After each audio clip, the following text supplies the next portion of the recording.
which informs count one.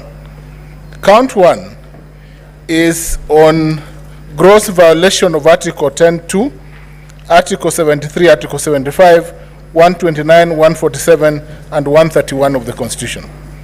Mr. Speaker, sir, it is inconceivable that certain regions of this country, in view of the Deputy President, cannot and do not form part of the so-called, Mr. Speaker, sir, the shareholders in this country. To me, Mr. Speaker, sir, the shareholding question and paradigm that the Deputy President has so eloquently, for the longest time possible, stuck to since the election, is the lowest, Mr. Speaker, sir, that he has gone. It is the lowest, Mr. Speaker, sir, because this morning, the advocate was unable to respond to the shareholding percentage for Kisumu County, Siaya County, Migori and Homa Bay counties, Mombasa County, and many other counties including West Pokot, Trans Nzoia, Mandera, Marsabit, and Vihiga counties. Mr. Speaker, sir, the shareholding question violates expressly Article 10.2b of the Constitution. Senator Tabitha Karanja.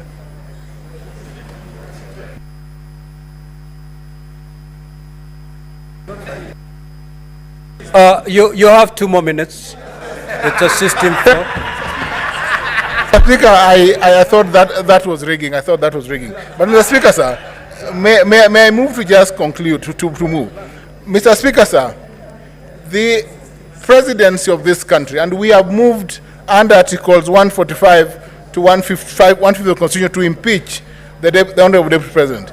The embodiment of the role of the President at Article 131 of the Constitution, Mr. Speaker, sir, the President is the embodiment of this country. He represents this country, and therefore, Mr. Speaker, sir, any coalition agreements of any nature must crumble in the face of Article 131 upon election. The President and his deputy, who is his assistant, must, Mr. Speaker, sir, embrace the principles of inclusivity and Article 10 and be the face and represent all the people of this country.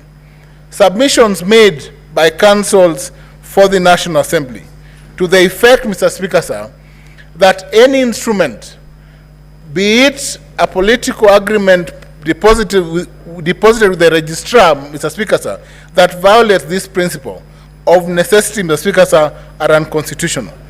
And it is in the face, Mr. Speaker, sir, of this first count that I will vote in favor of the impeachment of the Deputy President. Mr. Speaker, the other counts that are set out and that relate to violation of the principles of national cohesion, Mr. Speaker, sir, have been proven by the submissions made before this House this afternoon. Violation of Article 147 and 152 of the Constitution have been proved as set out in the charges framed by the National Assembly. Mr. Speaker, for the first time, let me say this, that this country must pull together in one direction. And that direction, if the President, Mr. Speaker, sir, and the Deputy cannot work together, then the interests of this nation cannot be safeguarded by allowing the Deputy President to continue being in office if his ideals are clearly in contravention or oppose the ideals that are held by the President of this country. We must support His Excellency President Ruto to run this country in a coordinated manner that Mr. Speaker, sir, brings together all the citizens of this country in a manner that coalesces all the 45. Senator Tabitha Karanja.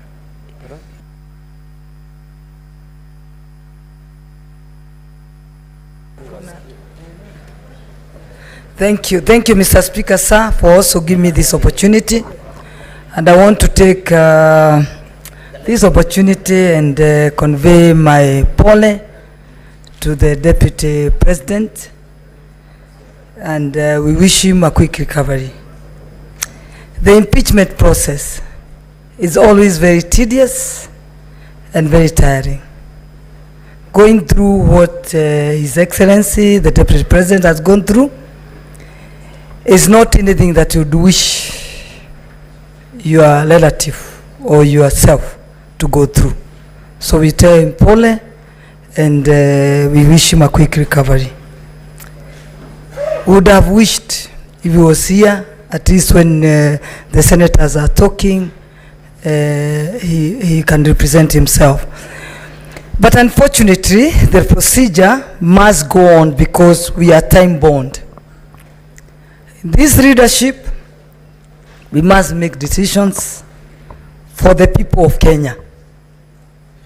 As myself, Stabitha Karanja, the Senator of Nakuru County, I pray to God to give me wisdom to make the right decision for my people. I represent a county that is a home for 42 tribes. Nakuru represents Kenya. Meaning, I must make the right decision to ensure that there is peace in our county. But I want my Nakuru people to trust me, Nakuru people, the people I represent, that I will make the right decision for them. When you look at the economic front, we all know the people who lead the economy of this country.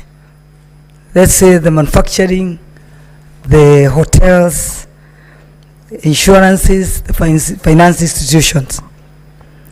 Unfortunately, I also come from that world. I came from the business world. The people driving this economy, all what they want is to ensure that there is stability in this country. So that there's a stability that can guarantee conducive environment for them to do business.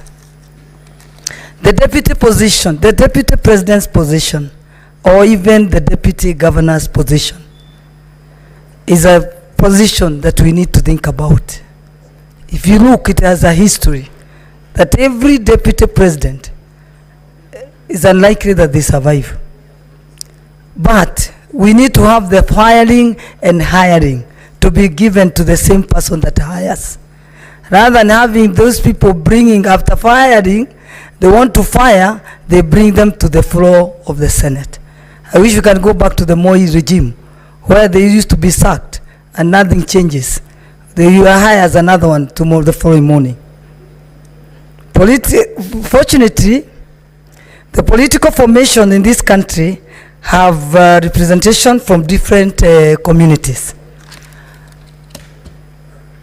I know we are always asking where we are, but when the boss says he doesn't want the person that is hired, a manager, it is very, very hard to say that you can save that person, because even if you save him, where is he going to work? He may even find the offices are locked. So I think you make the right decision to ensure that this country moves, because all what we are looking for is stability of this country. And I know when I'm in this floor, if unlikely that we don't save the deputy president of the Republic of Kenya, the one we have, that deputy president came from one community. I just pray that that position will be returned to the same community. Thank you, Mr. Speaker, sir. Asante. Senator Okoit Omtata.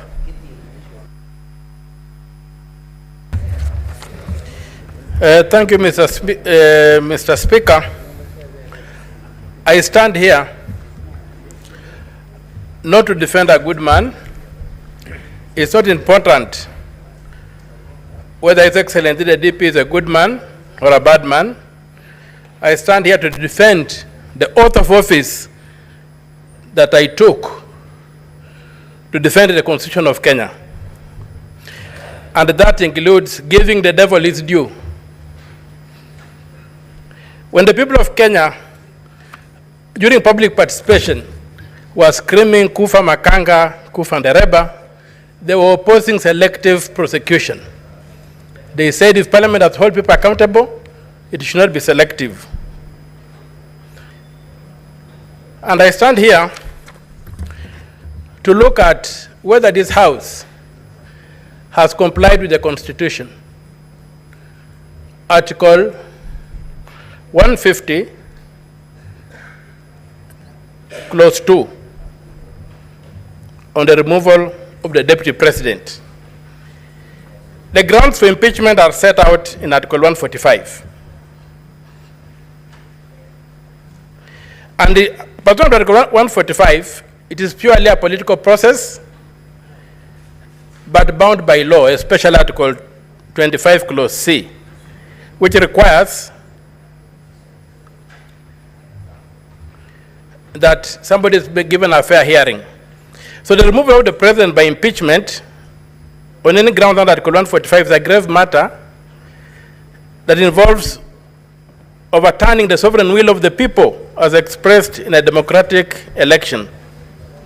Even more profoundly, it means that the person so removed is prohibited for life from enjoying the rights under Article 38, Clause 3, Paragraph C, to be elected and hold office, to vie for, be elected and hold office.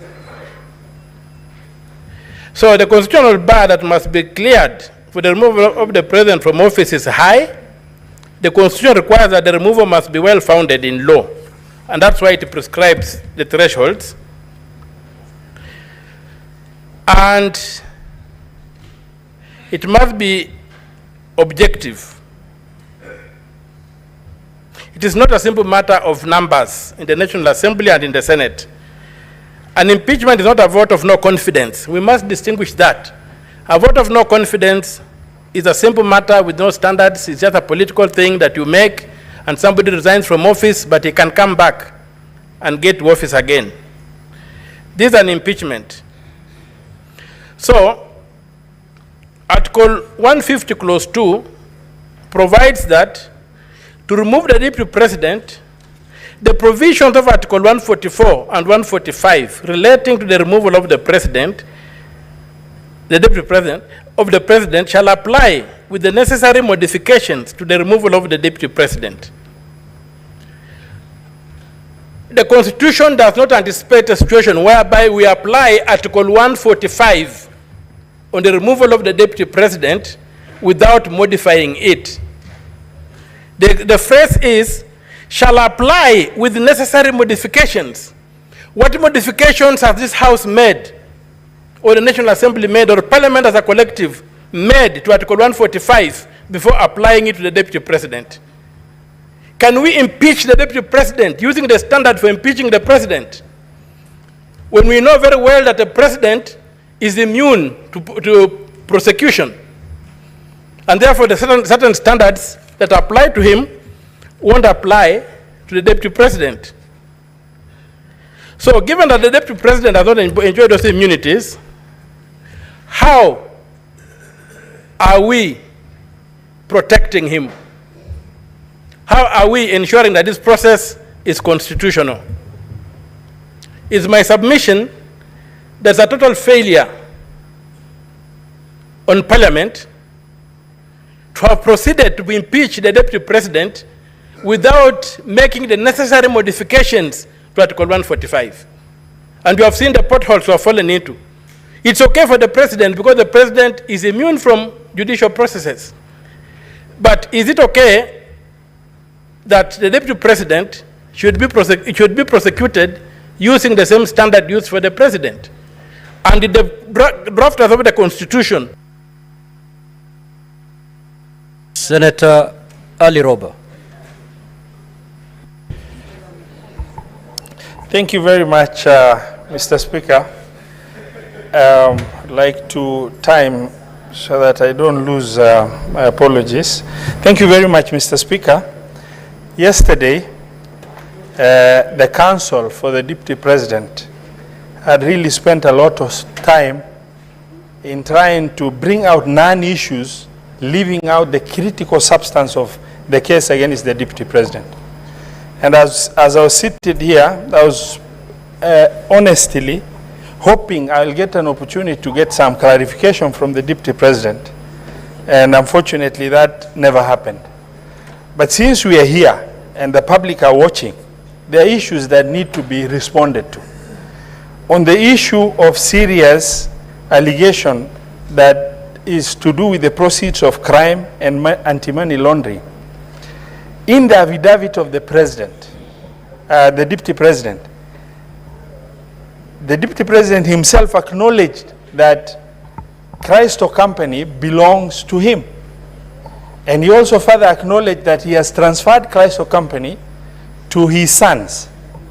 And he went further to acknowledge in his own sworn affidavit that he has borrowed 600 million shilling in order to purchase Outspan Hotel from Abadeas. But in the evidence that is filed, that is before us, he only provided a letter of offer from a bank and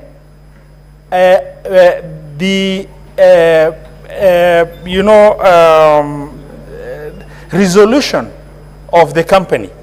But he failed to provide, and all of us understand the loan process and how tedious it is. The Deputy President failed, and if you are accused and you are threatened to be removed from the office of the Deputy President, I believe that the least that was expected of the Deputy President and his legal team is to, get with clarity a closed loop by providing the evidence that is required. For example, there is no provision in that in the evidence and that is filed before us of what happened after an offer was made. Normally it is followed by an agreement, a loan agreement. That evidence of loan agreement has not been filed. It is followed by a collateral document that was used. And, the need to get the collateral document through the legal perfection in terms of valuation report of that asset itself. He has not provided the charge document that indicates that that loan has been charged. In the evidence that is filed, he has not provided evidence of the fact that there is money credited to Christo account. And he has not further provided evidence of money leaving Christo account to go to Abadeas for acquisition of Outspan. And the legal counsel expects, by concentrating on non-issues with the petitioner, that these issues will be swept under the carpet. The other issue that I need to bring out, yesterday we were shown videos. The videos indicated utterances of the president in Muranga, where the president made a statement in trying to validate the statement of shareholding and the country being a company. They showed the president making a statement of nyinyi mumepata share yenu. But that was a statement of inclusivity in context, as opposed to the Deputy President's statement everywhere he has gone, that is, assertive utterance of exclusivity within the population in this republic. Mr. Speaker, sir, Article 145 of the Constitution and 146 2A indicates that should the unforeseen eventuality happens, where the president ceases to be, God forbid, the Deputy President takes over to finish the term of that presidency. The question I kept on asking myself, can this Deputy President, can I really call this Deputy President my president in the context of this division that has been ongoing? Mr. Speaker, sir, when you are the second in command in the country and you sit,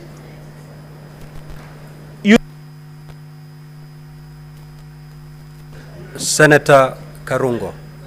Senator Karungo. No, I want to speak from the floor.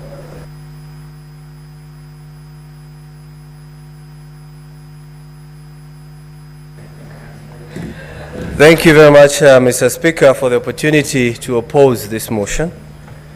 I stand to oppose, and I'll start from where I left by saying that children deserve the most honest and thoughtful answers. and allow me, when I give my point, to talk to my children and the children of patriots of this country, Mr. Speaker. Mr. Speaker, cutting off the neck does not cure headache, Mr. Speaker. Mr. Speaker, it is one thing to condemn a healthy person and another to condemn someone who is sick or bedridden. Today, we were told the Deputy President fell ill and he requested for time for us to give him an opportunity so that we can hear him. But that opportunity was not granted because we're in a hurry, and yes, I think we are. I don't know to where. Mr. Speaker, this is an impeachment in absentia.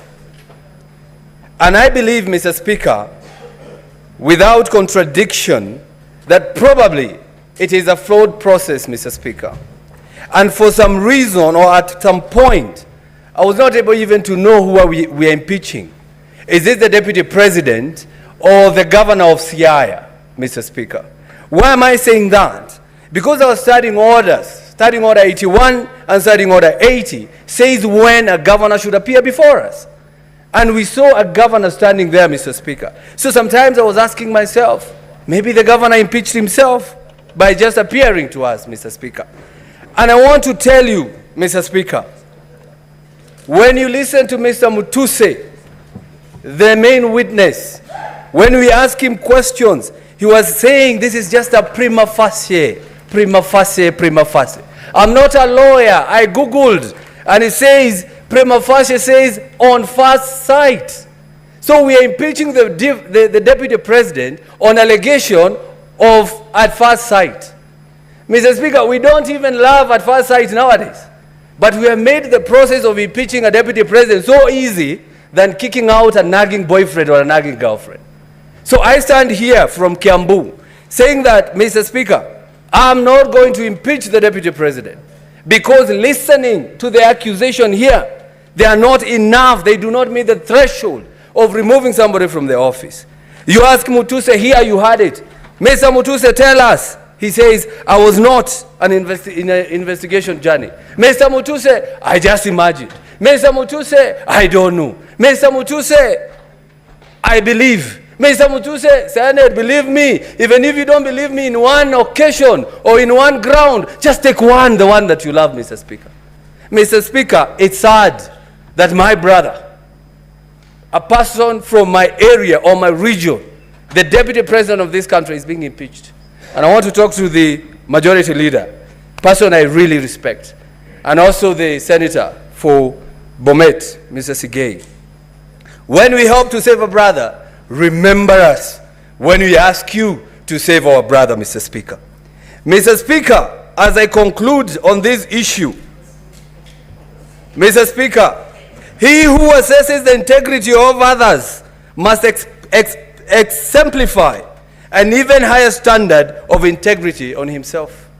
I want to ask you members, please, as I go down to write your names or the sins on the ground, and I'm not calling myself Jesus, ask yourself, would you be the first one to throw the stone on the Deputy President?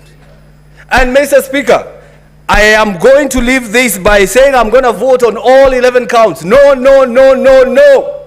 I'm going to vote no. And I'm going to leave you with one quote I've read from a member of parliament from Gatondo North, who has said, Mr. Speaker, and I read, the dog is not sick, it's just afraid, facing its last 2 hours of power forever, Mr. Speaker. Those are the MPs who kicked out the Deputy President. They are now calling him a dog. Maybe even this motion, Mr. Speaker, was brought by some people who are suffering from mental issues, Mr. Speaker. I'm going to say that because how do you call a Deputy President is a dog and he's not sick and he's only waiting to get out of power for 2 hours? I ask you, brothers, please do not play along the galleries. Respect the Deputy President, respect the people of Murima, and I leave you with Exodus 19 verse 12, Mr. Speaker. We were told if you touch a widow, you die. It says if you touch the mountain, you die. I vote no. Senator Sifuna. Senator Edwin Sifuna. Honorable Speaker, let me join you and the others who have sent their sympathies to His Excellency Rigathi Gachagua. We wish him a quick recovery so that he can come back. Honorable Speaker, I think it is a very unfair accusation that we are impeaching somebody whilst in hospital. It has been said here, Honorable Speaker, that nobody can predict when you can be taken ill. It can happen to any one of us. And therefore, we did not plan that the Deputy President would not be here to also be able to present his case. And as Senator Roba has said, many people were in fact waiting to also get some clarifications from some of the pronouncements that have come from the Deputy President. Honorable Speaker, I want to also thank the parties that have taken time to appear before us, the case by the National Assembly, and of course the very able representation of the Deputy President. Honorable Speaker, it is clear that the case by the National Assembly is not perfect. But I have agonized over some of the issues that have been raised by the National Assembly. And Honorable Speaker, allow me to begin with ground one, where the Deputy President is accused of violation of Articles 27(4), which, Honorable Speaker, makes it unconstitutional for you to discriminate on, among other grounds, Honorable Speaker, on the grounds of belief. Secondly, Honorable Speaker, there is also an express provision under Article 73 on the same, and Article 33(3)(d) that specifically deals with speech, Honorable Speaker, that constitutes advocacy for hatred on the basis of discrimination. Honorable Speaker, yesterday when I put this question to the legal team of the Deputy President, I was expecting a proper explanation, but of course, you all saw that they chose to throw snide remarks. Senator Gataya and Senator Tabitha. Please pause my time. Senator Tabitha, you're speaking. Pause my time. Senators give you a pin drop silence. The same must be extended to the Senator for Nairobi City. Sit down, Senator Mofire. Proceed. So, Honorable Chair, Honorable Speaker, yesterday when I put this question seeking clarification to the defense team, they chose instead to make snide remarks about appointments that have been made recently of members of my party, ODM. Honorable Speaker, I have agonized about some of the things that the Deputy President has said. In fact, in my entire time as an elected leader, I've met the Deputy President only once, and this is the second occasion when he was in the House. And both of them, honestly, were very sad events. The first one was a funeral, and these proceedings can also be likened to a political death if the House decides to impeach him. But Honorable Speaker, on that occasion, I did tell him to his face my position on some of the utterances that have come from him, that in fact, I strongly objected to those pronouncements. His legal team sought to hide behind these coalition agreements. I have agonized over what to do with an agreement, Honorable Speaker, that ousts the mandate of constitutional bodies. For instance, Honorable Speaker, you are told that in the agreement, positions that especially are essentially are supposed to be available to all Kenyans through advertisement by the Public Service Commission, like permanent secretaries, have already been dished out. So what am I supposed to do with a contract that ousts the mandate of the PSC, a constitutional body? What am I supposed to do with a contract that ousts the mandate of this House, Honorable Speaker? For instance, to vote for the person who sits in the chair that you sit in. And if memory serves me right, Honorable Speaker, members who are not signatories to the coalition agreement of Kenya Kwanza, in fact, participated in voting for you to become the Speaker. And many of them were members of my political party, ODM, although, of course, I was not one of them. Honorable Speaker, there is a position in law about what to do with illegal and unconscionable contracts. I feel that the Deputy President wasted an opportunity to give clarification on his pronouncements, that, Honorable Speaker, he chooses to hide behind a contract that I consider unconstitutional is something that I have agonized over. Honorable Speaker, one of the questions that was posed to him is what, I remember a discussion about which is what are the strongholds of ANC and Ford Kenya. And somebody said that it is Western Kenya. Honorable Speaker, as SG of ODM, I know for a fact that Busia County is an ODM county. In fact, if you look at the statistics at the Register of Political Parties, the county with the highest membership in ODM is not Homa Bay or Siaya. It is actually Busia County. So the question I'm being asked by my members from Busia is, Honorable Speaker, if a member of ODM who resides in Busia wanted to be a permanent secretary, does he take his application to the local Ford Kenya office so that he can access the 30% for Western Kenya? And that is the agony, Honorable Speaker, that people are going through. Honorable Speaker, there was also the conversation around the public attacks on a judge. As a lawyer, as an advocate of the High Court, sworn to defend the Constitution, I agonize over what I'm supposed to do with public attacks on judicial officers, Honorable Speaker, people that I appear before seeking justice for my clients. Honorable Speaker, we have a discussion around also attacks on intelligence institutions in our country and the Director General of the Intelligence. Honorable Speaker, it was argued here that in fact, as a member of the National Security Council, the Deputy Speaker has a forum, the Deputy President has a forum to bring up Senator Karen Nyamu.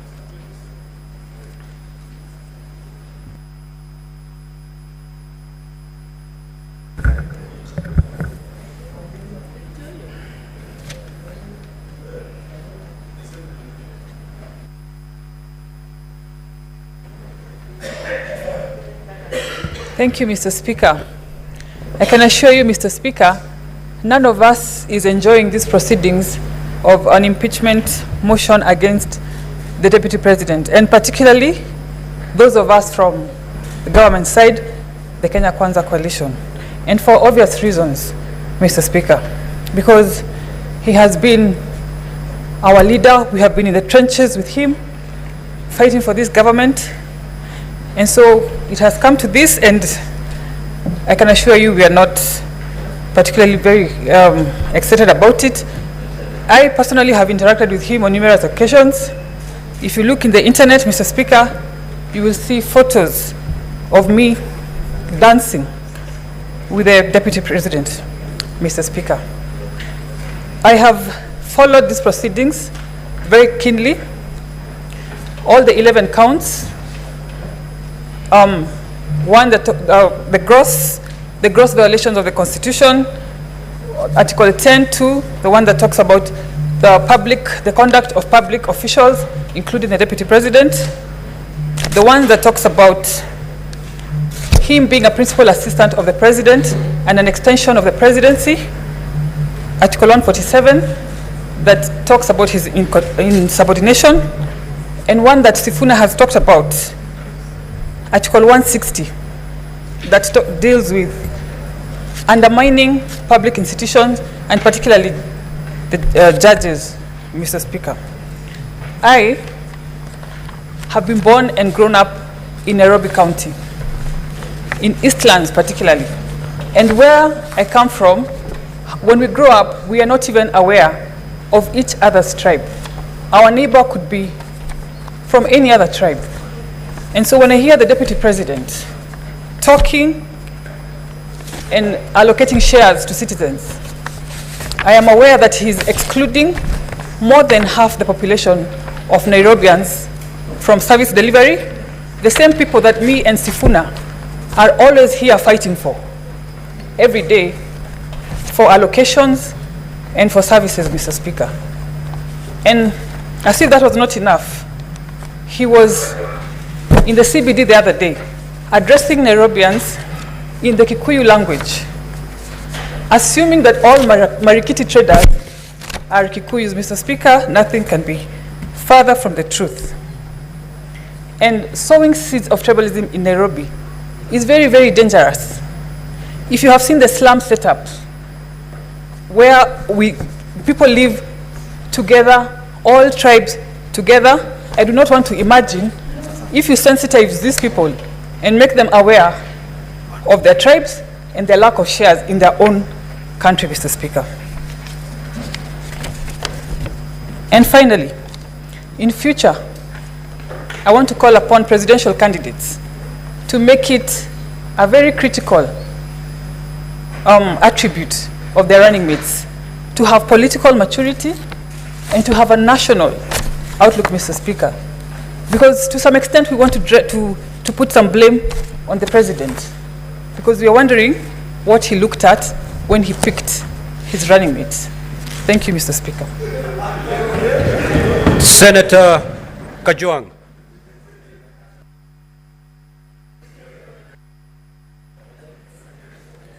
Mr. Speaker, as I make my comments on this motion, I'd like to wish the Deputy President of the Republic of Kenya, Rigathi Gachagua, quick recovery.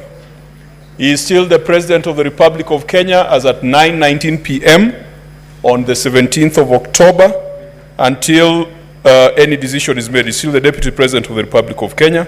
We pray that God gives him the strength and God gives him good health to continue pursuing that responsibility. Mr. Speaker, the Council for County Assembly began his opening statement and his National Assembly, that is the Venerable James Orengo, with a quote from Scripture. Mr. Speaker, allow me also to go to Scripture. And this time I will go to the book of John. In the book of John, chapter 8, we get the story of the adulterous woman. Mr. Speaker, Jesus Christ is teaching his disciples at the temple early in the morning, and the scribes and the Pharisees early in the morning drag a woman to his presence and say that this woman has been caught in the act of adultery. The Bible says that she has been caught, and I quote, in the very act of adultery. Mr. Speaker, what surprises me in this passage is that the woman who was caught in the very act of adultery has been produced, but the man who contributed to the adultery was not brought before Jesus Christ in the temple. Mr. Speaker, we have a man who has been brought before us for impeachment. We have been told that he's been a political adulterer. We have been told that he has grossly violated the Constitution and the laws of the Republic of Kenya. Mr. Speaker, adultery takes two. It takes two to tango. Like that woman in the book of John, I don't know whether they went for the men who cajoled her, who seduced her, who connived with her, and who paid her for the act of adultery. Mr. Speaker, in this Republic of Kenya, we must drain the swamp of adultery. And today, just like back in the days when the law of Moses required that a woman who had been convicted or accused of adultery ought to be stoned to death. Unfortunately, Mr. Speaker, it looks like the same punishment was not prescribed for men.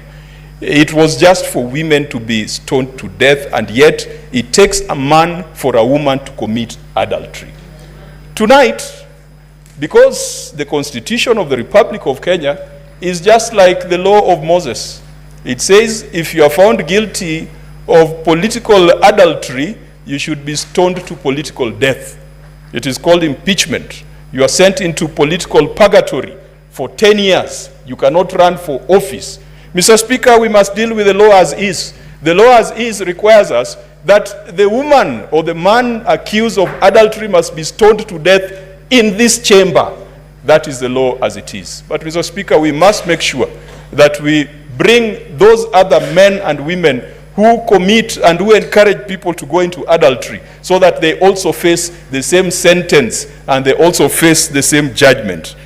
Mr. Speaker, I am convinced that political adultery has been committed in the case before us. There has been a conversation about a dubious shareholding structure of the Republic of Kenya. If the Republic of Kenya was a corporation, as we have been told, or if it was a political party, then we would have 56 million equal shareholders from Moyale to Vanga, from Nyatike to Nyandiwa, from Bumala to Malaba. Mr. Speaker, it cannot be restricted to a geographical entity called a mountain. Mr. Speaker, I am convinced that political adultery has been committed in the intimidation and threats to judicial officers. I am convinced that political adultery has been committed in public attacks on our intelligence service. So, Speaker, where I come from, if you find your father naked, you don't proclaim his nakedness, you cover him. And we cannot then proclaim the nakedness of our intelligence service. Mr. Speaker, I am convinced that the Deputy Speaker has committed political adultery. Sorry, the Deputy President has committed... I am sorry, Deputy Speaker, has committed political adultery. And Mr. Speaker, for... Your time is up. Your time is up, Senator Murango.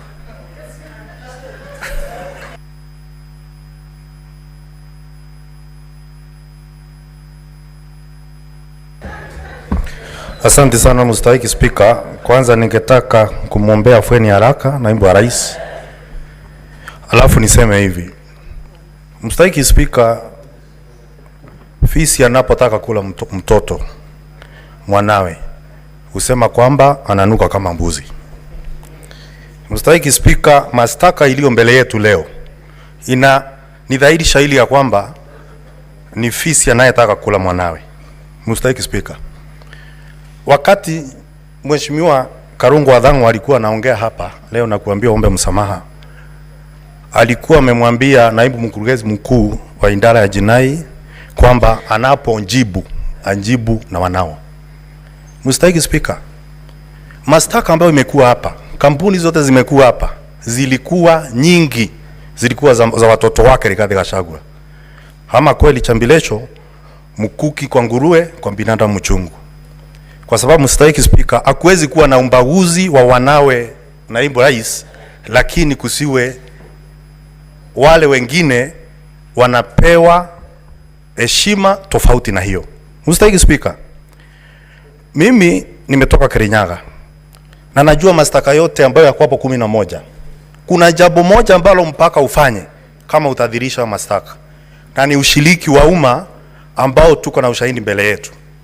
Mstahiki Spika, katika ushiriki wa umma ambao tuko na mbele yetu, isipokuwa picha za maofisi za CDF, alafu na takwimu ambazo zimetoka katika bunge la kitaifa, ambalo wale wote ambao walikuwa wametia sahihi kumondoa naibu ya rais ndio walioongoza katika ushiriki wa umma. Mstahiki Spika, ningeuliza itakuwaje, itawezekanaje mtu ambaye ametia sahihi kumondoa naibu wa rais halafu anaongoza katika ushiriki wa umma? Mbuzi atapata haki wapi katika mahakama ya fisi? Mstahiki Spika. Mstahiki Spika, nikitaka niseme ya kwamba ni rais kuangalia mashtaka na kuyaona kama inafaa kwa naibu wa rais ambaye ako hospitali. Najua ya kwamba naweza kuwa nimesimama hapa napoteza kuni nikichemsha mawe. Najua ya hivi. Lakini fisi alisema siku moja, hata aliambia mawe siku moja, hata kama hujaongea umesikia chenye nimesema. Mstahiki Spika, katika mashtaka yaliyo hapa, na sisi tunafaa kuongozwa na ushahidi, sio riwaya, sio hekaya za mbunwasi, sio fasihi. Mstahiki Spika, lakini tunazo hapa Mstahiki Spika, zote ni hekaya za mbunwasi. Hakuna ushahidi wote ambao tumepewa mbele yetu. Lakini siwezi kusimama hapa halafu niweze kumhukumu naibu wa rais, kwa sababu pia katika kitabu ya Korosai 3 mstari wa 13 inasema ukihukumu wengine wa hukumu venye wewe utataka kuhukumiwa. Sasa Mstahiki Spika, itakuanje kwamba walioorodhesha mashtaka yaliyo hapa na kosa kuleta ushahidi tunafaa tuamini leo? Ni chuki ama ni uchungu gani ambao wako nao na naibu wa rais? Mstahiki Spika, unajua akuchukiae huwa anakuambia unamtifuria vumbi hata wakati unaogelea.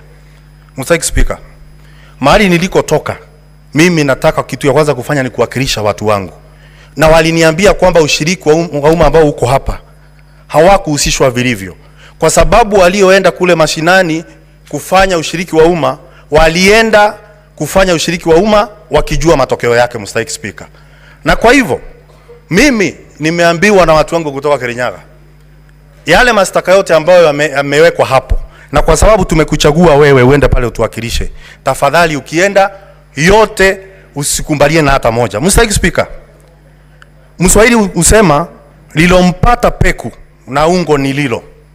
Mstahiki Spika, Wewe ni Mswahili, unajua kwamba ungo ni uteo ambao ni mpya. Peku ni uteo, ungo ni uteo ambao ni mpya. Peku ni uteo ambao unapepetea ambao ni mzee. Namwambia siku ya leo maseneta, tukimhukumu naibu ya rais, yanayompata leo, hata nyinyi mjue siku moja inaweza kuja ikampata. Na ambaye atachukua msumari wa kwanza kumpigilia naibu wa rais, ningeomba kwamba asiwe ni mtu kutoka mlima. Huyu ni ndugu yetu. Na kwa hivyo tunapokuja kumsurubisha katika msarambani, afadhali tuangalie akisurumbiwa, lakini mmoja wetu asichukue nyundo na msumari na nyundo kwenda kumsurumu. Mstahiki Speaker, najua ya kwamba kuna wale ambao wanaelekeza vingine visivyo bwana. Mswahili usema usiwe vitatange kuwatosa wengine ndemani. Kama uko na msimamo tayari, usije ukapeleka mwenzako katika huo msimamo wako.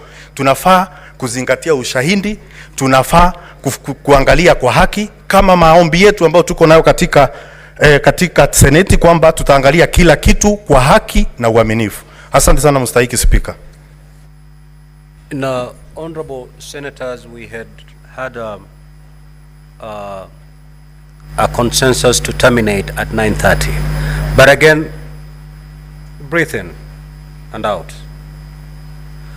But again, I'm asking with your consensus if we can push it for another half an hour so that we terminate at 10. Is that okay? You know, honorable senators, we have to vote for 11 counts individually. So we will do an extra half an hour, then we terminate. The Honorable Olekina, Senator. Thank you, Mr. Speaker. Mr. Speaker, this evening, let me disabuse this notion that an impeachment process is an attack of the mountain region. Mr. Speaker, an impeachment process is a vital process of holding public officers, state officers, accountable. Mr. Speaker, I've heard on various occasions from my colleagues, those who oppose this motion, that we are targeting the mountain. I beg to differ, and I do so with the following findings. There is a lot of movement in the chamber, Mr. Speaker. Honorable senators, and Senator Pause my time. Lekina's. Let's take our seat, please. And let us hear the Honorable Senator in silence. Thank you, Mr. Speaker. Let me begin again by saying I want to disabuse this notion that an impeachment process is an attack of a region. It is not. It is a constitutional process that this House has been given the task to be able to hold public officers accountable. Today, we are discussing the impeachment of a deputy president. Tomorrow, we might be discussing the impeachment of a president. We have constantly debated impeachment of governors here. I've never heard at one given time when people come up and say we are targeting a particular community. We are not, Mr. Speaker. Mr. Speaker, we have been entertained this afternoon or the last 2 days with the defense alleging that the shareholding utterances made by the deputy president is that he was referring to the shareholding of a coalition agreement. And Mr. Speaker, we were demonstrated here that the Kenya Kwanza coalition agreed upon how they can be able to share different, positions in government. In fact, I thought they would say that the Speaker of this House was also negotiated. I believe when the Speaker of this House was proposed to be voted for, he was voted for by all the senators. And never have I seen the Speaker giving preference to the people of the coastal region. So, Mr. Speaker, I find I'm not convinced by the defense that the shareholding being uttered by the Deputy President is based on a coalition agreement. Mr. Speaker, the defense attempted to respond to the allegation on ground 8, whereby they say that the utterances of the Deputy Speaker violate Section 132 of the Penal Code. It is important for us to know what Section 132 of the Penal Code says. It actually makes it illegal to utter, print, or publish words or acts that brings into contempt the lawful authority of a public officer.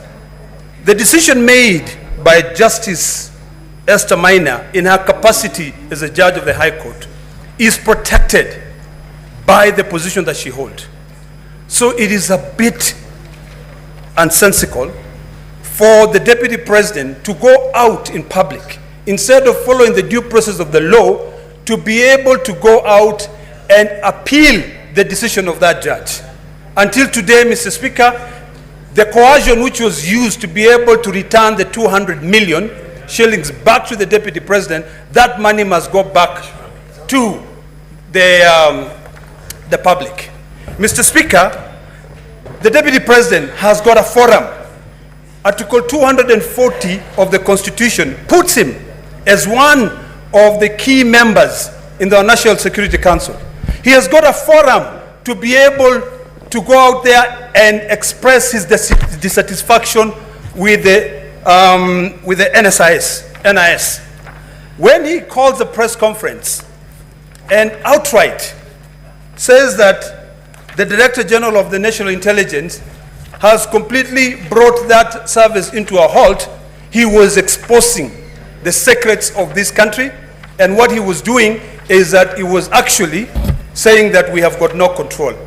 Mr. Speaker, if for anything, today I'll cast my vote based on various issues. One, on shareholding. Two, on the violation of Section 132 of the Penal Code. Three, on the issues of coercion.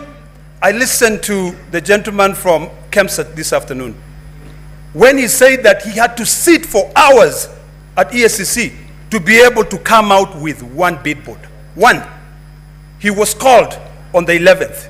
When the defense were trying to justify that, instead of actually reading the recommendation made by the Senate, they were going through the submissions of one of the witnesses who appeared before my Committee of Health. So, Mr. Speaker, I'm convinced. Senator Seki. The senator was elected by the people of Kajiado. Thank you very much. Thank you very much, Honorable Speaker. I also want to put my voice to this motion of the proposal to removal of the Deputy President of the Republic of Kenya, Honorable Rigathi Gachagua, as a motion by Honorable Mutuse. I want to say that the grounds that has been put to this House from number 1 to number 11, Honorable Speaker, I thank the legal counsel of the Deputy President for interrogating the witnesses, more so Honorable Mutuse being the lead witness and the mover of the motion. Honorable Speaker, I want to put to this House that I am unable to see evidence that has been put in place for the 11 counts, 11 grounds in this motion. Honorable Mutuse was unable to demonstrate on issues that has been raised in this motion. Particularly, can go to 1 or 2, the motion or the counts 7 or charge 7, where the Deputy President was alleged to have a 5.2 billion within his assets within that small period of time. Honorable Speaker, I understand that this witness was not able to explain and demonstrate that the Honorable Deputy President got the 5.2 billion because of the contracts that he has done with the government. He wasn't able to demonstrate that this money, 5.2 billion, was received or was the Deputy President received because of this, from this company, from another company, or this other company. There was no evidence on this count. Honorable Speaker, the kind of impunity I've seen in the issue of listing 22 companies without evidence of what the track of the monies or funds that has been done or that has been used to demonstrate that these companies are doing business with government was not there. This is impunity of a high order. To bring 22 companies and you are unable, as a move of the motion, to explain that this company A, company 1 to company number 22 have received or got money from government or from government institutions. But you just put it on the motion and it becomes something to impeach the Deputy President. Honorable Speaker, we have seen where the Deputy President is alleged to have conspired with a company, Agrobrick Investment Limited, where the control of State House, as an accounting officer of the State House, signed the contract, and it is brought to the motion that this contract and this company is alleged to have been a company to remove the Deputy President. Honorable Speaker, this House this afternoon received a report from the legal counsel of the Deputy President that the Deputy President is sick.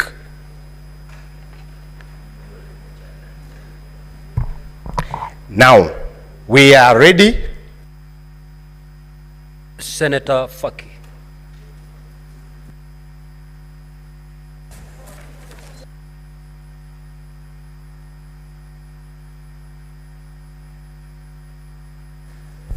Asante Mheshimiwa Spika kwa kunipa fursa hii kuchangia mswada wa kumbandua naibu wa rais kutoka katika ofisi yake ya naibu wa rais wa Jamhuri ya Kenya. Mheshimiwa Spika, kwanza pia mimi nijiunge na wenzangu kumtakia afueni ya haraka naibu wa rais, kwa sababu tulikuwa ni matarajio yetu kwamba jioni ya leo angekuwa hapa kujitetea kwa madai kadha wa kadha ambao ameletewa katika bunge hili ili kuweza kutakasa jina lake. Mheshimiwa Spika, nimeweza kuangalia mashtaka yake 11 na baadhi ya mashtaka ambayo nimeona kuwa yamenigusa ni kwanza ni shtaka la kwanza ambapo ni kusema kuwa Kenya ina wenye hisa na kwake wenye hisa ni wale ambao walipigia kura Kenya Kwanza katika uchaguzi wa mwaka 2022.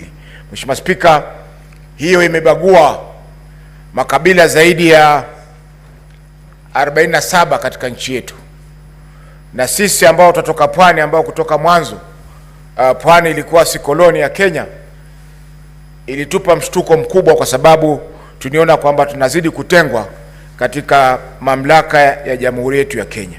Mheshimiwa Spika, shtaka la pili ambalo limenibamba ni la kuhusu ukiukaji wa sheria, na hapa nitaangazia shtaka la pili na shtaka la 6 ambapo amekiuka sheria inayohusiana na uwiano katika nchi yetu ya Kenya na vile vile pia kuleta makabila na jamii zote pamoja. Mheshimiwa Spika, la 3 ni ukosefu wa nidhamu, swala la ukosefu wa nidhamu katika kumshambulia hadharani mkurugenzi wa shirika la ujasusi nchini mwetu. Mheshimiwa Spika, Hii ilitokea mnamo tarehe 26 mwezi wa 6 mwaka huu, ambapo naibu wa rais alikuwa Mombasa na akatoa taarifa ambazo zilihujumu usalama wa taifa, ambapo yeye kama naibu wa rais alikuwa na fursa ya kuweza kuzungumzia mambo haya katika serikali na vile vile pia hatua za kurekebisha zikachukuliwa. Mheshimiwa Spika, tunapoangalia makosa yote haya ni kwamba haya yasingeweza kumfika naibu wa rais kwa sasa, kwa sababu masuala haya ambayo yameangaziwa hapa yaliangaziwa na Senator Sifuna alipoleta mswada wake wa kumkosoa naibu wa rais, lakini mswada ule ulikufa ndani ya bunge hili la Senate. Mheshimiwa Spika, masuala ya ukiukaji wa kiapo haya, Mheshimiwa Spika, hayana nguvu, kwa sababu wakati alipokuwa anaapishwa siku ya kwanza aliapa viapo viwili.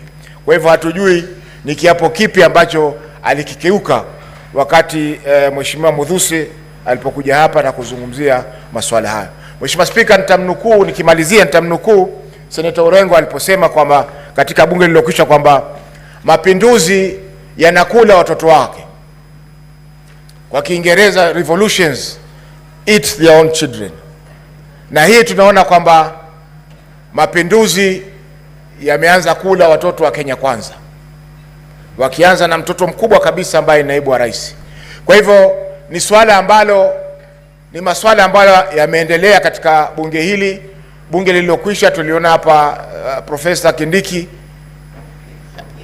aliteta sana hapa, lakini vile vile mapinduzi yakamla. Kwa hivyo ni kwamba lazima tujenge siasa katika nchi yetu ambazo zitakuwa ni siasa za kusonga mbele. Tukichaguliwa kama viongozi, tukizungumza, tuzungumze masuala ya kitaifa. Tusizungumze masuala ya vijijini mwetu, wakati sisi matarajio wa Kenya wote ni kwamba tunazungumzia masuala ya kitaifa.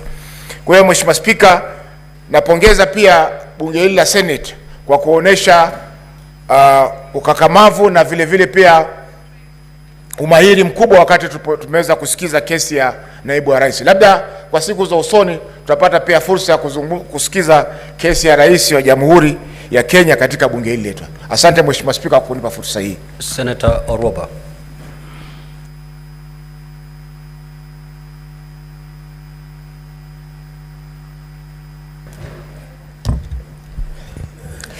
Thank you, Mr. Speaker.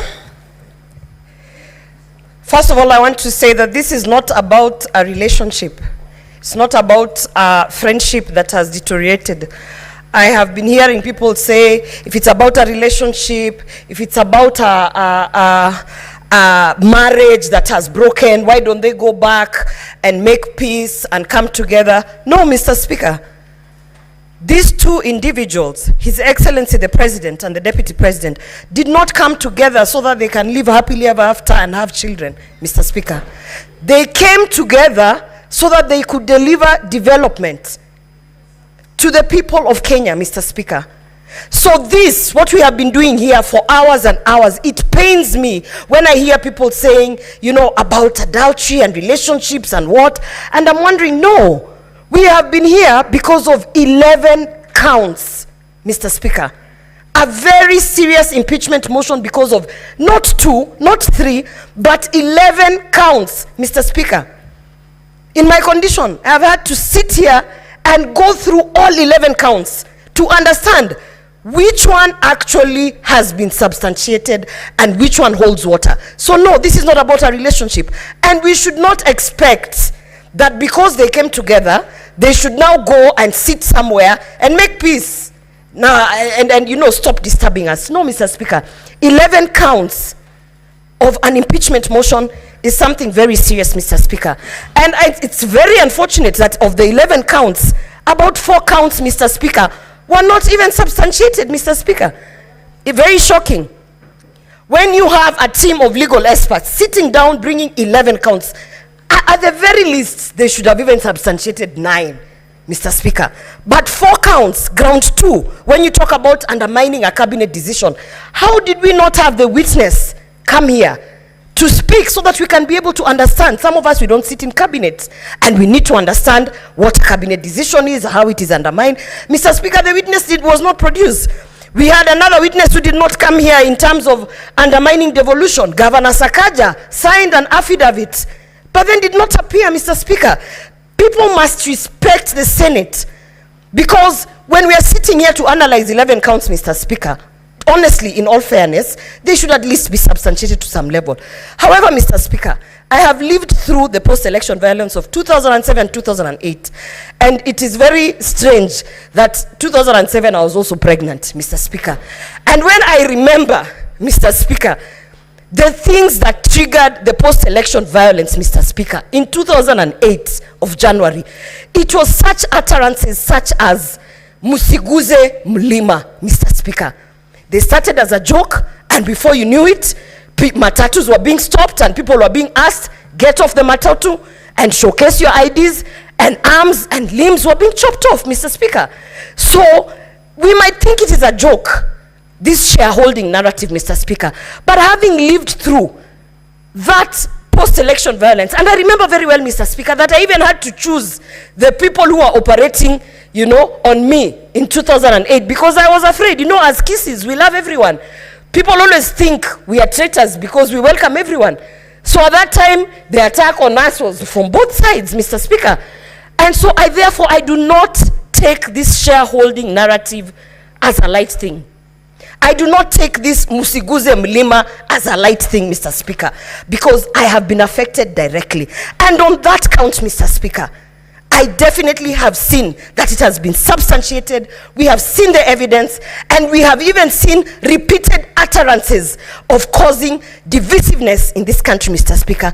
And I want to say today, Mr. Speaker, this country is not about one person. It is not about William Ruto. It is not about Rigathi Gachagua. This country is about the 50 million Kenyans who have to live in peace and under the national unity, Mr. Speaker. And for that reason, Mr. Speaker, I want to say that on that shareholding narrative, I hold my ground, and I will definitely vote that he should be impeached.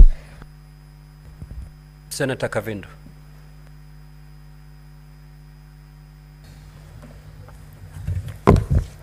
Thank you, Mr. Speaker, for giving me this opportunity. Let me start by telling His Excellency, the Deputy President of this country, Pole Sana, and we wish you a quick recovery. Two, Mr. Speaker, I want to quote a scripture which has been quoted here, John 8:7. Jesus told the people who took that woman to before him, whoever has no sin to be the first to take the stone and throw at that woman. And when he bent down, when he came up, there was none of them. All the men had gone, only the woman was standing there. And he told her, go in peace, your sins have been forgiven.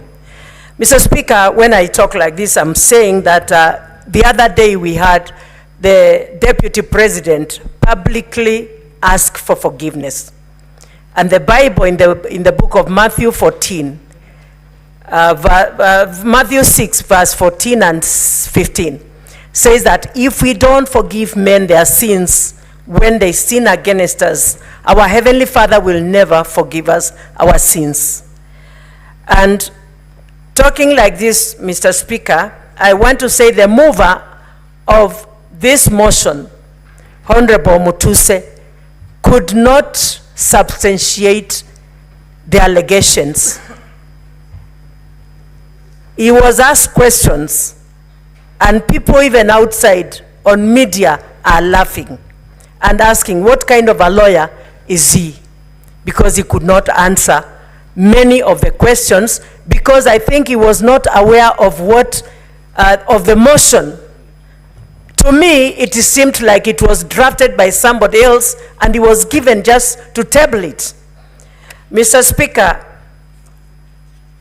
I want to say, even the last speech of the National Assembly, they said on impeachment, it is not necessary or important to substantiate every allegation and even to make sure that you have all the evidence of the allegations, because this is not like court. And I thought, as a Senate, we sit here as a court. And whatever ruling we give here is acceptable. And so I wonder why one would stand and say that they could not, it is not a must that they substantiate beyond reasonable doubt. I believe if we are impeaching a person, we should, all the accusations must be substantiated and beyond reasonable doubt, because that is one's career we are about maybe to ruin. And this person has a family. This person has a career. When I think of Waititu, when I think of Songo, for 10 good years, they cannot stand on any elective office. And I had... Honorable Senators. Senator Methu, you are heard in silence. Senator Fonandi, you are heard in silence. Thank you, Mr. Extend Speaker. the same treatment to Senator Kavindu. Thank you, Mr. Speaker. And Mr. Speaker, it was just the other day, I had Majority Leader and many of us here say that Songo was impeached for no good reason. How do we reverse what we have already done on this, in this Senate? So, Mr. Speaker, I want to say, before we impeach anyone, we must substantiate all the charges and make sure that it is not something that we are going to eat back our words and start saying we did a mistake. Mr. Speaker, I stand here to say no to this motion. Senator Kathure Murungi. Thank you, Honorable Speaker, for this opportunity also to make some comments, one or two comments on this important exercise. Mr. Speaker, many Kenyans are wondering why the Deputy President is being impeached. And they are saying if he is to be impeached, him and the President should be impeached same time. Mr. Speaker, the articles in the Constitution, our Constitution has given the National Assembly and the Senate this mandate to do this exercise of checks and balances to our public officers. And Mr. Speaker, Article 145, which we used this afternoon even to determine whether to proceed or not, is very elaborate on how to the process of impeaching the Deputy President or the President. So, Mr. Speaker, we are here because the Senate actually has been, on several occasions, we have brought deputy governors, and now the Deputy President. Mr. Speaker, kindly protect me from this. Honorable Speaker, Mr. Speaker, kindly protect me from some noise from behind. Senator Fonandi. So, Mr. Speaker, I was saying... move to your seat, your normal seat. I was trying to say that, Mr. Speaker... It may be lonely, but please stick there. Proceed.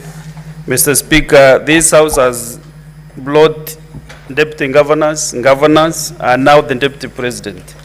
Mr. Speaker, what we are doing is a constitutional mandate. And therefore, I will ask Kenyans that they should bear with the Constitution. It is the Constitution which has brought us where we are. I want to thank the parties that were here for the last 2 days, the parties representing the Deputy President and the parties representing the National Assembly, Mr. Speaker. All these senators have been sitting as judges for the last 2 days and nights. And Mr. Speaker, it is only that this is a court, like a high court. Only that judges in the high court or the courts do not discuss the cases that they handle, but they meet and discuss, and then they make the decision. And then the decision is led by maybe the president of the court. But because now we make a decision through a vote, that is why, Mr. Speaker, we find ourselves here. And this evening, these juries will make their decision in one or the other. And Mr. Speaker, what I request Kenyans from today, whatever decision will be made to maintain peace, love, and unity, as was envisaged since independence in 1963.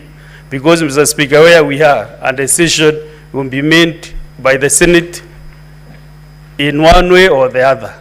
either to impeach the deputy president or to appoint, or not to impeach, I mean not to impeach, Mr. Speaker. And I want to talk to the people that represent the Meru community. I want to assure them that whatever decision their senator will make is for the best interest of the Meru people. And I want to assure them that their future will be bright, if not more bright, Mr. Speaker. And what they need is service delivery, not individuals. Whatever decision that I'll make is for their best interest, because they elected me to make some decisions. Some are soft decisions or hard decisions. But what they need at the end of the day, they will ask their senator for 5 years, what have you done for us? But as I finish, Mr. Speaker, I want to encourage all of us in a verse from the Bible, Thessalonians chapter 5, verse 18, which says that in every situation, no matter what the circumstances, be thankful and continually give thanks to God. For this is the will of God for you in Christ Jesus. So whatever you do, thank God. Whatever happens to you, thank God, because we always should give thanks to God. Thank you very much, Mr. Speaker. Senator Crystal Asige.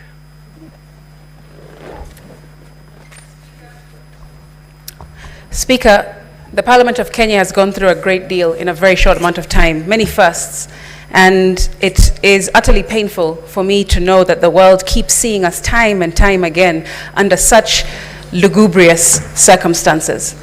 However, Speaker, it has taught me many, many lessons, and it's also reminded me of many that I've known for several years, one of which I was taught by Tony Evans, which is, if all you see is what you see, then you don't see all there is to be seen. Speaker, I have never met the Deputy President. In fact, in the last 2 days, the first time we've ever shared any space together. And to be honest, I don't think that we have much in common. I personally feel like there is a lot to be desired in his leadership style, for me personally. However, instead of going to the Bible, I want to go instead into my own experience and draw some parallels. Mr. Speaker, of course, people know that I have glaucoma, and I've been fighting and battling it for several years of my life. And Speaker, when I first got my diagnosis when I was just a teenager in high school, I was told that it was imminent. There was no running away from my condition. And I didn't know at the time that I had anything that was going on. I was just going about my life, but inside of me and around me, there was a condition that was building up and building up and building up. And I had no idea what was going to happen in the future. Mr. Speaker, now I've been left blind, and I cannot see in front of me even when I put my hand in front of my face. Mr. Speaker, the parallels I draw with my life and the current hearing that we are sitting in today is that the Deputy President did not foresee this happening to him either. Mr. Speaker, I have also drawn parallels of feeling out of control, which I assume that he feels. Being given a diagnosis that seems imminent, that he cannot stop. Mr. Speaker, I also feel that he is probably feeling fear. That's what I've heard. Mr. Speaker, feeling betrayed, feeling angry. And I felt all those feelings because of a situation that I can draw parallels with in this hearing. And Mr. Speaker, I've been fighting and fighting, pleading and praying, trying everything in my power to mitigate, to stop, just like he has been doing in the last several weeks that this has been going on, Speaker. And it's funny that it's Blindness Awareness Month this month in October, because there are many lessons, like I said, that I have learned, and I wish that the public will also take from this experience. Mr. Speaker, I hope that the public understands that when they have their back to the wall, when they've been in any kind of battle, even when they feel isolated, there is something called golfer's elbow, which I learned. Golfer's elbow is the idea that, or is a condition that golfers usually have when they hold on to the grip of their club too tight for a long period of time, and they end up injuring their wrist all the way up to their elbow because they're holding on too tight to an outcome, too tightly. And I've learned that sometimes you just have to let that go. And I hope that the public can take that away from this situation.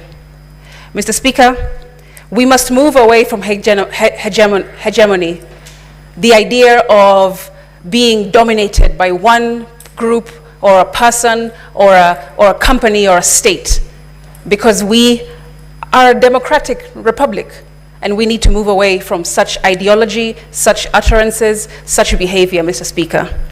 However, in the 11 counts, I have seen many that have no evidence, and I've seen some that do have some evidence. But I have not been particularly given confidence by the witness-in-chief, the mover of this motion, when I saw him up on the stand, Mr. Speaker.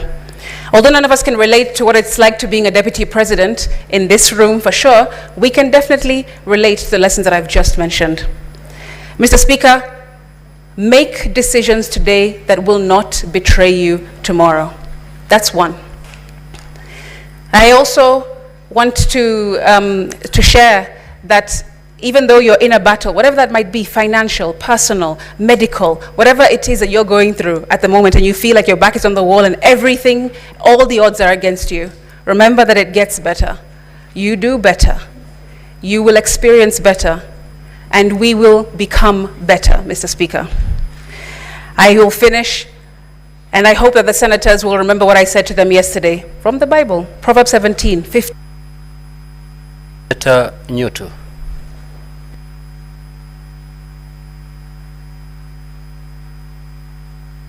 Mr. Speaker, thank you very much, Mr. Speaker. I think I cannot thank you more for affording me this opportunity at this late hour. Mr. Speaker, I stand right from the onset to say that I oppose this particular motion, Mr. Speaker, and I have reasons for doing so. Mr. Speaker, the key witness or the mover of the motion came before this House yesterday, Mr. Speaker. And although I'm not a lawyer, but I know that it is there in the rules of natural justice that whoever alleges must prove. The Honorable Mutuse was not able to prove any of the allegations or any of the grounds that he laid against His Excellency the Deputy President, Mr. Speaker. Mr. Speaker, Kenyans were and are watching these proceedings. They were able to see the cross-examination and to hear the cross-examination of the Honorable Mutuse, Mr. Speaker. And I want to urge this House, Mr. Speaker, that if we want to uphold the dignity and the honor of this House, that Kenyans were and are still watching, you cannot impeach the Deputy President of the Republic of Kenya, Mr. Speaker, on allegations, on grounds that were not able to, that the mover was not able to prove, Mr. Speaker. And that is what prompted the question, I think, by Senator Wambua, which later was asked by Senator Awakia Omtata, which you were able to stand down because it had already been asked, whose motion was Mutuse's? Because it was not his motion. He had no proof of any or for any of the allegations, Mr. Speaker, and that is why this House, in order for us to uphold, like I've said, the dignity and honor, we need to vote no to this motion, Mr. Speaker. Mr. Speaker, many that have spoken before me have talked about the woman, the adulterous woman that was caught in the Bible. Senator Gachagua put it even better, that they did not bring the man that she was caught in the act with. Mr. Speaker, we need to ask ourselves, how good are we? How clean are we? Are we qualified to throw the first stone, Mr. Speaker? I think that is the first question that we should ask ourselves, that as we judge the Deputy President, how good are we? How many mistakes, how many offenses have we ever committed? How many sins even have we ever committed? And God forgive us, and our fellow human beings also forgive us, Mr. Speaker. But the most moving thing, Mr. Speaker, is that we did not give the Deputy President an opportunity. I know, of course, the motion to defer this particular, to adjourn up to Saturday did not pass. But Mr. Speaker, under section 50 of our Constitution, Mr. Speaker, 50-0, Mr. Speaker, we need to give any person 50-0, that is 50, Mr. Speaker, 2F, to be present and when being tried, unless the conduct of the accused person makes it impossible for the trial to proceed. Mr. Speaker, the Deputy President was taken ill, according to what the Council reported to this House. And Mr. Speaker, we did not give him an opportunity. Mr. Speaker, I draw your attention also to our Constitution, Article 145, Clause 5. The President shall have the right to appear and, not or, and be represented before the special committee, Mr. Speaker. We did not give him that opportunity. Mr. Speaker, because I can see my time is wearing out, if not for anything, Mr. Speaker, I ask this House, you cannot condemn a sick person. Any one of us can get sick. I want to appeal to my colleagues, Mr. Speaker. Nobody chooses when to get sick and when to be in good health. You cannot, we cannot afford to judge a person, to condemn a person when they are in hospital, Mr. Speaker. And so I want to appeal to the members of this House that if not for anything else, you consider that the Deputy President has been taken ill and show the necessary compassion. And Mr. Speaker, I want to my majority leader is here, and he made a statement that was very disturbing, that even those that are saying that it can bring division should... Senator Mogeni.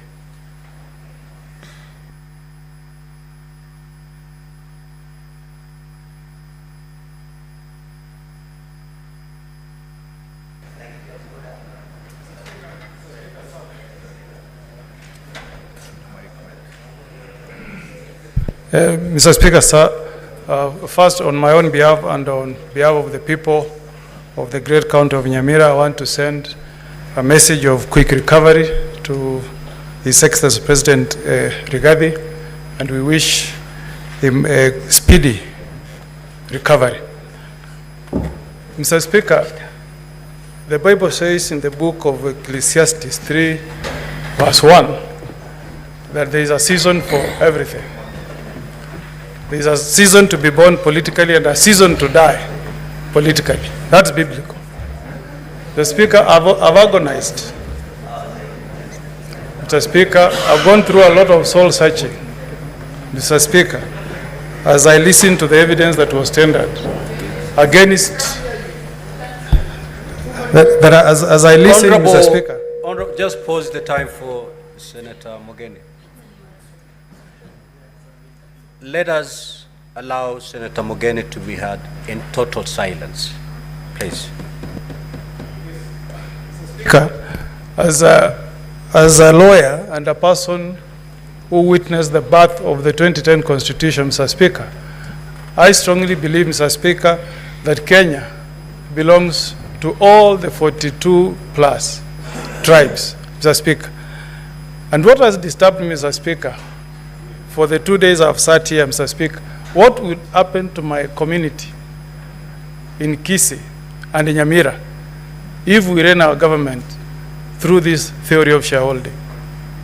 Mr. Speaker, as I speak tonight, Mr. Speaker, the people of the two counties of Omogusi, Nyamira and Kisii are victims of that theory of shareholding. That community, Mr. Speaker, called Omogusi, has got no even a single PS serving in government, Mr. Speaker. Mr. Speaker, as we speak this evening, Mr. Speaker, the Omogusi people, Mr. Speaker, have been the biggest victims of this theory of shareholding. Mr. Speaker, the Constitution that we enacted in 2010, in Article 27, Mr. Speaker, clearly states that we should not discriminate, Mr. Speaker. I hope, Mr. Speaker, when I cast my vote tonight, I'll be sending a message from the people of Nyamira, Mr. Speaker, that a government is formed for all the tribes in the Republic of Kenya, Mr. Speaker. I've agonized, Mr. Speaker, on the issues that have been brought in this motion, touching on the widow and the children of the late Governor for Nyeri, Gachagua. And Mr. Speaker, I wondered if adverse statements and inferences have been made touching on the conduct of the Deputy President against the widow of the former governor and the children of the late governor, the nephews of the Deputy President. Why, Mr. Speaker?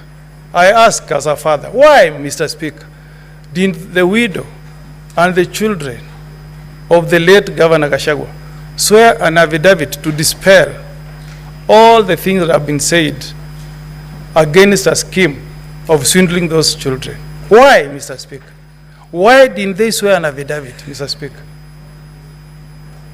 That has troubled me a lot. And as I cast my vote tonight, Mr. Speaker, I'll be casting my vote for those children who lost their mother, who lost their father, but who were not given an opportunity, Mr. Speaker, to appear before this House and tell us, Mr. Speaker, that there has not been any wrongdoing from the Deputy President to those children.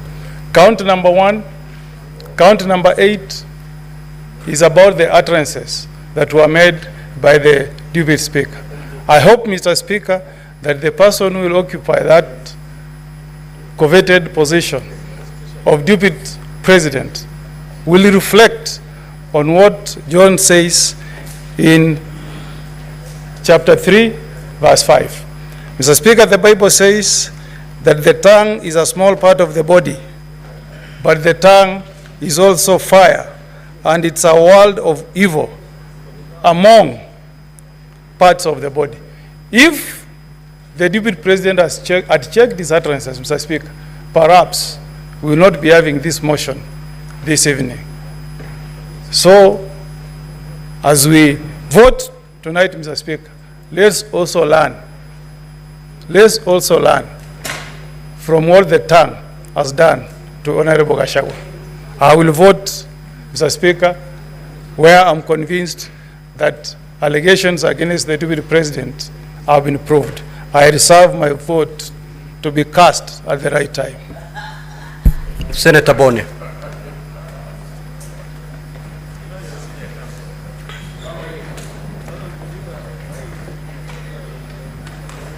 Thank you, Mr. Speaker. Mr. Speaker, the position of the Deputy President of Kenya is very high. It is a very high calling. And therefore, Mr. Speaker, as we make a decision on the Deputy President of Kenya, I want to remind him that of those to whom more is given, indeed, more is expected of them. And he should not feel that he is being victimized because, Mr. Speaker, the highest standard of this Constitution in 2013, by dint of lack of integrity, the Deputy Chief Justice, Nancy Barasa, lost her job merely because she pinched the nose of Kwamboka. The Deputy President indeed did worse than pinching the nose of somebody. Mr. Speaker, the Deputy President, seeing the allegations against him, I can't imagine that he moves around with the moninga of man of faith and truthful man. Mr. Speaker, if really we must talk about faith, may I remind the Deputy President of a man of faith, a man of letters called Bill Paul. Bill Paul said, man of faith, that integrity is like virginity. You lose it only once. And when you lose it, you can never get it back. The Deputy President has lost that virginity of leadership. Mr. Speaker, coming from a community that paid for the price of inflammatory speeches in Likoni, in Molo, and in Trans Nzoia, if I had time, I would discuss what some of my relatives went through, including Pastor Liai from Ichina village. Mr. Speaker, during the tribal clashes of 1992 and 1997. I would like to remind the Deputy President of the post-election violence of 2007-2008. One of the reasons why we had to have this progressive constitution that will be removing him, hopefully, this evening from office. Mr. Speaker, even as we ask the Deputy President to leave office, we must insist that the DCI and the ESCC and other investigative institutions must pursue this matter beyond this vote. I have on mind, Mr. Speaker, the activities of the intricate web of companies up to 22, so to speak. The reason I believe young Mutuse could not bring all this, dear senators, colleagues, is because effort requires money, requires time to do all that research. Some of them you have to do clandestine for you to get information. I believe that if the Deputy President had taken the dog, we were going to completely undress him. We would have asked him to justify what activities each and every one of those companies was doing.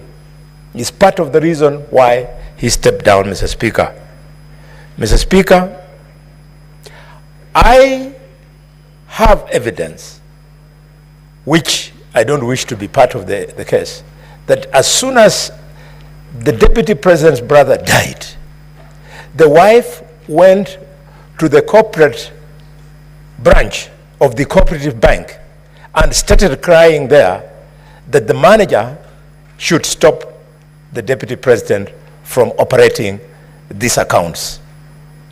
Mr. Speaker, finally, the Deputy President must be investigated for the role. Senator Eddy.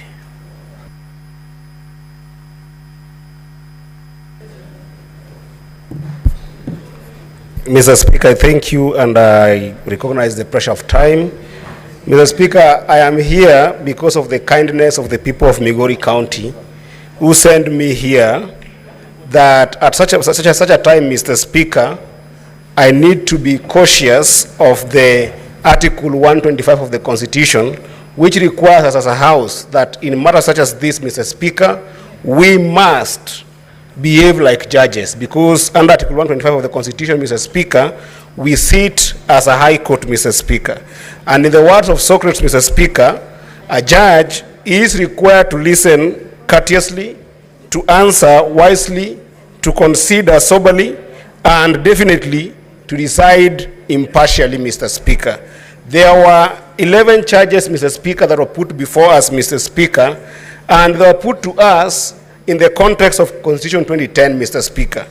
The Constitution 2010, Mr. Speaker, came in the backdrop of two very important historic moments in this country, Mr. Speaker, that I must reflect on, Mr. Speaker. Number one, Mr. Speaker, is the section paper number 10 of 1965, Mr. Speaker. That section paper number 10, Mr. Speaker, divided this country into those who are important and those who are not important. The language that was used then, Mr. Speaker, was the idea of northern frontier district, Mr. Speaker, that then discriminated upon some communities, Mr. Speaker, against others, Mr. Speaker. Number two, Mr. Speaker, in 2007, Mr. Speaker, this country was divided on the basis of ethnicity, Mr. Speaker. And therefore, I rise to support this motion if my grounds, Mr. Speaker, after listening courteously and considering soberly, Mr. Speaker, are more than half of the charges, Mr. Speaker. And I find that ground 1, 5, and 6 on the utterances of the Deputy President, Mr. Speaker, violate Article 91 of the Constitution and Article 2 32 of the Constitution. We cannot have political parties, Mr. Speaker, that are founded on the basis of ethnicity and dividing national resources on the basis of ethnicity, Mr. Speaker. Number two, Mr. Speaker, that would make the ground number 4, which actually also happened to be reason number 4 for why the Deputy President must leave office, Mr. Speaker, the violation of Article 160 of the Constitution, Mr. Speaker, of undermining the judiciary, Mr. Speaker. There was an imminent threat to the judges there, Mr. Speaker. You realize that in my judgment, Mr. Speaker, I excuse ground number 8 on the basis of the fact that there was no proof that there was a petition that was not filed, Mr. Speaker. But on the threat, Mr. Speaker, I think that the Deputy President stands impeached, Mr. Speaker. Ground number 9, Mr. Speaker, on NIS, Mr. Speaker. We know that this country has faced serious terror attacks, Mr. Speaker. And the moment the Deputy President, Mr. Speaker, showcases the secrecy of deficiency in our security infrastructure, Mr. Speaker, and you know that under Article 240 he has platforms to be able to express himself, Mr. Speaker, it is a violation of the Constitution, Mr. Speaker. Lastly, on ground number 11, Mr. Speaker, on bullying KEMSA official, Mr. Speaker, it has been proven here beyond reasonable doubt, Mr. Speaker, that the Deputy President is not a member of the company that was listed. He's not an employee of that company, Mr. Speaker, yet he goes ahead and makes calls on behalf of that company, Mr. Speaker. That is impeachable. Lastly, Mr. Speaker, I must call the Council of the Deputy President to order, Mr. Speaker, especially Council Paul Muite, Mr. Speaker, for actually practicing law in deceit, Mr. Speaker. You cannot say that at the level of the Deputy President, Mr. Speaker, he was okay in this house the entire time, and then when asked, you are saying you cannot be able to account for his whereabouts, and you know that the Deputy President, Mr. Speaker, also must be able to be taken care of by the DG of Health, Mr. Speaker, who could have given us a document to be able to substantiate whether the Deputy President is sick, Mr. Speaker. While I say sorry to the Deputy President, Mr. Speaker, I think this kind of deceit should also be tantamount to further impeachment, Mr. Speaker. I do therefore say that on ground 2, 3, 7, 8, and 10, they are not substantiated. But on ground 1, 5, 6, 4, 9, and 11, Mr. Speaker, this is a fight against tribalism that is done by one individual that then we must...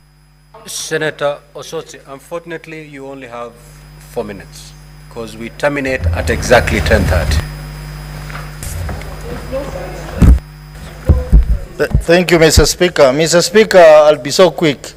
Mr. Speaker, when the Deputy President was here, I remembered the saying of a famous philosopher, 19th century, Lord Acton, who said, power tends to corrupt, and absolute power corrupts absolutely. Mr. Speaker, a few of us here served with the Deputy President in the National Assembly. And when we were there in the National Assembly, the Deputy President was a very humble man, very simple, very social, and was rare to talk. But listening to the judges and having seen what has been happening around, this is not the same man. This is a different man. So indeed, I want to agree with this philosopher that power tends to corrupt, and absolute power corrupts absolutely. And this is, it may affect all of us here. So there is something we need to learn from what has happened today. Mr. Speaker, I also want to congratulate the members here for their decency and maturity in conducting a fair trial. Mr. Speaker, it is not true that the Deputy President has not been given a hearing. We had to adjourn this House for 2 hours to wait for the witness to come. He didn't come. And Mr. Speaker, you know that the tradition of this House, that sometimes we receive written submissions. We do that in our committees. We do that in public participation. So the members who are saying that he was not given a fair hearing is that that is not true, because this House tried as much as possible to get the Deputy President to come. Mr. Speaker, a lot has been said about various laws and articles of the Constitution that the Deputy President has violated. But one important article of the Constitution that runs through all the charges, Mr. Speaker, is Article 131 of the Constitution, which read together with Article 147, clearly says that the Deputy President is a symbol of national unity. That is not the case, Mr. Speaker. Mr. Speaker, if you go ahead, Article 131(2) says that the Deputy President, by dint of Article 147, should respect and uphold and safeguard the Constitution. That is not the case. The Deputy President should promote and enhance the unity of the nation. That is not the case. The Deputy President should promote respect for diversity of the people and communities in Kenya. Mr. Speaker, that is not the case. So if there is any piece of law that is going to send the Deputy President home, is clear violation of Article 131 of the Constitution, because the Deputy President is the principal assistant to the President and therefore exercises powers of the President as per Article 131 of the Constitution. Mr. Speaker, if there is one charge, because we have 11 charges, that is going to send the Deputy President home, it's charge number 1. I listened to the evidence that was brought here by his counsel. That evidence of the coalition agreement of Kenya Kwanza was not sufficient, was not convincing. And in fact, Mr. Speaker, the Deputy President conveniently hid from... Your time is up. Majority Leader, you may now move to reply.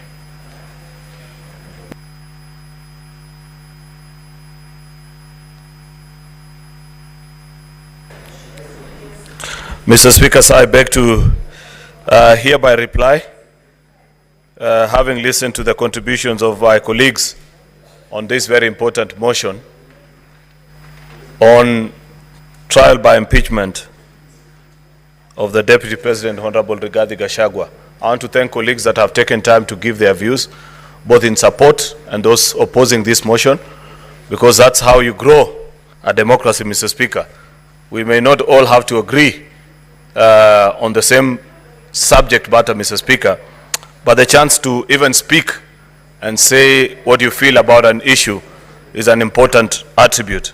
Indeed, Mr. Speaker, I agree with the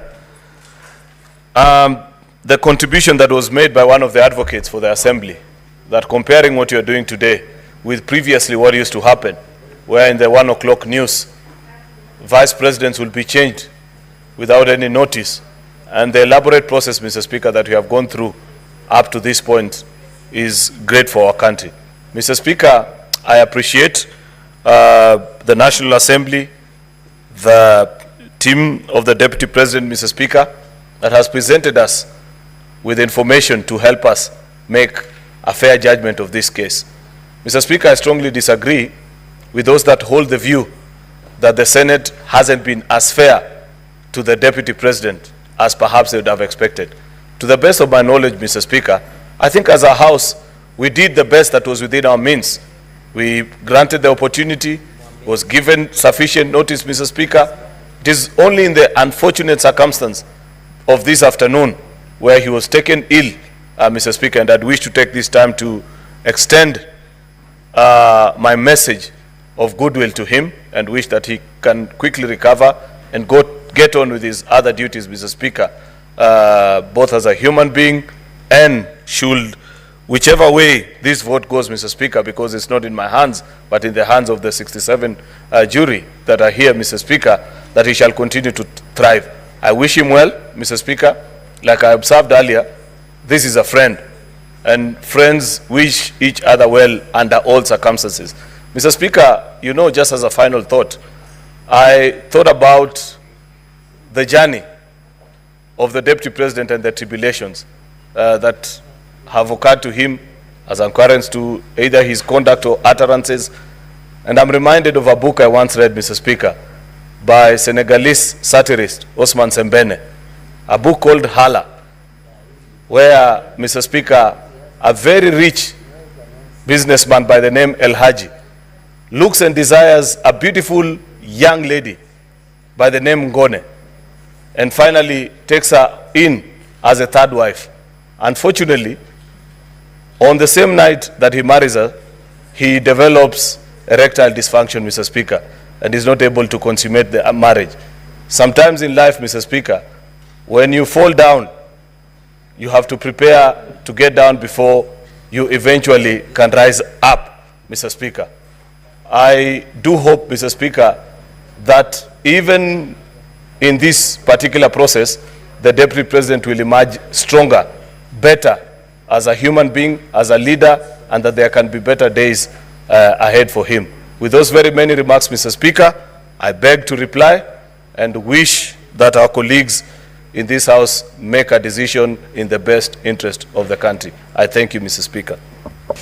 Thank you. Now, honorable senators, these are the guidelines on how we're going to move forward. One, all honorable senators are eligible to cast their votes. Secondly, the threshold is 45 senators. So there ought to be 45 senators in the chamber. And we are going to vote for the charges separately. So we're going to vote 11 times. I now direct that the bell be rung for 2 minutes.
Good evening.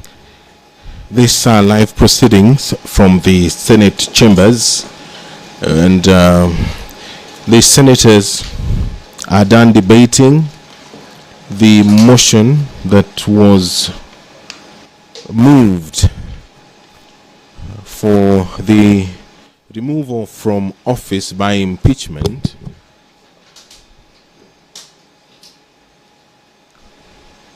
You're watching live pictures from the Senate, where debate has been concluded.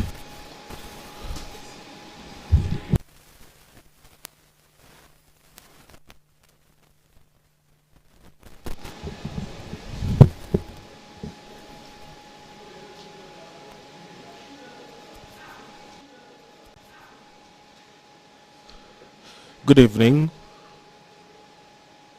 You are watching live pictures from the Senate chambers, and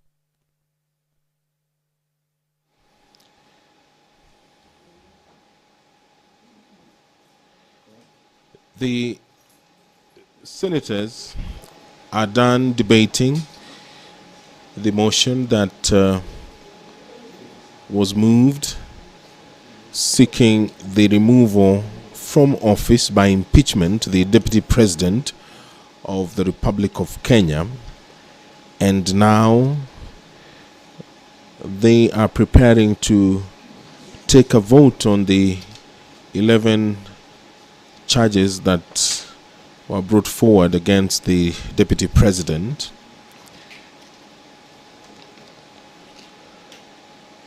Charge 1, gross violation of Articles 10, Subarticle 2A and B and C, Article 27, Subarticle 4, Article 73, Subarticle 1A and 2B, Article 75, Subarticle 1C,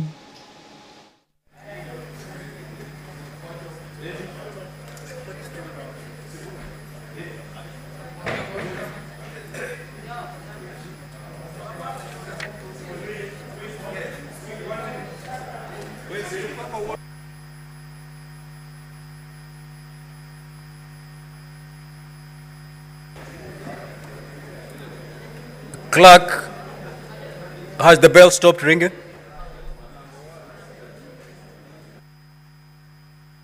Sergeant at Arms, kindly close the doors and draw the bar.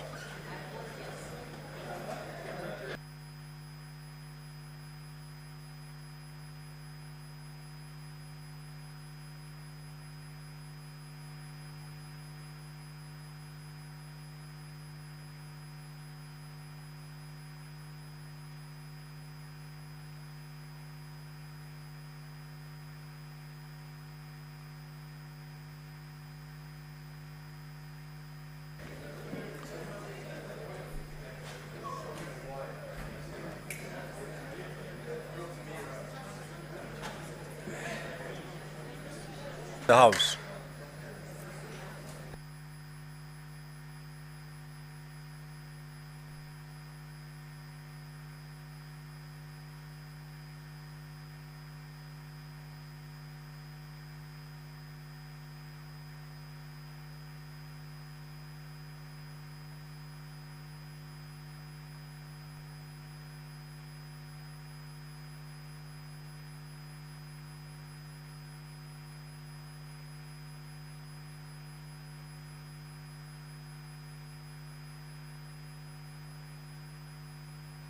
Order, honorable senators.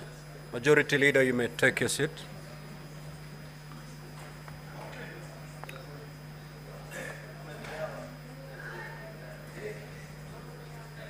Now, honorable senators, we are moving to division. I will first put the question.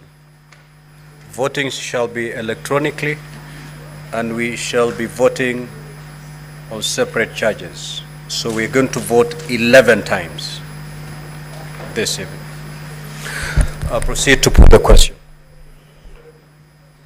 Honorable senators, that are aware that the National Assembly on the 8th of October 2024 resolved, with the support of 282 members, being at least 2/3 of all members of the National Assembly, as read with Article 151B and 2 of the Constitution, and Standing Order 65-2 of the National Assembly Standing Orders, His Excellency Rigathi Gachagua, EGH, Deputy President of the Republic of Kenya, be removed from office by impeachment on the grounds specified in the special motion.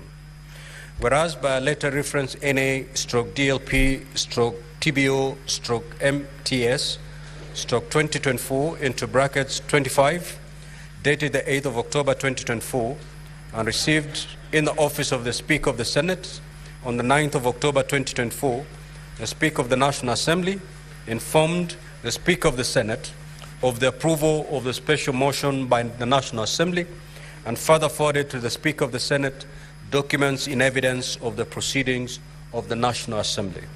Further, whereas pursuant to Article 145, as read with Article 150, 1B and 2 of the Constitution, and Standing Orders 78 and 79 of the Senate Standing Orders, the Senate had, the National Assembly on the grounds for the proposed removal from office by impeachment of His Excellency Rigathi Gachagua, AGH, Deputy President of the Republic of Kenya.